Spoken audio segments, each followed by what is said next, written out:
Hello guys, in this video I'll show you how you can install Bakkesmod for Rocket League. It's the new method because now Rocket League has easy anti-cheat and you can only get a Bakkesmod with offline mode on Rocket League, right? So let's get started. First of all, what you need to do here, you need to open a browser and then you just need to go to bakkesmod.com.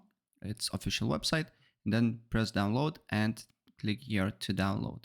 And download process will start and you will have a zip file. Once you have a zip file here, you just need to extract to desktop or whatever you like, and then you have Bakkesmod setup. So click on it, press yes, press continue, next, and create shortcut and install Bakkesmod. And here you need to set yes and update it, right? Next thing, what you need to do here, super important, you need to open up Epic Games.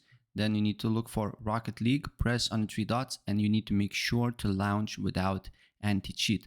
Because if you launch with anti-cheat, Bakkesmod will not work. And once you're in game, you just need to press F2 and you will have Bakkesmod here. So that's pretty much it. And if I help you out, please press like.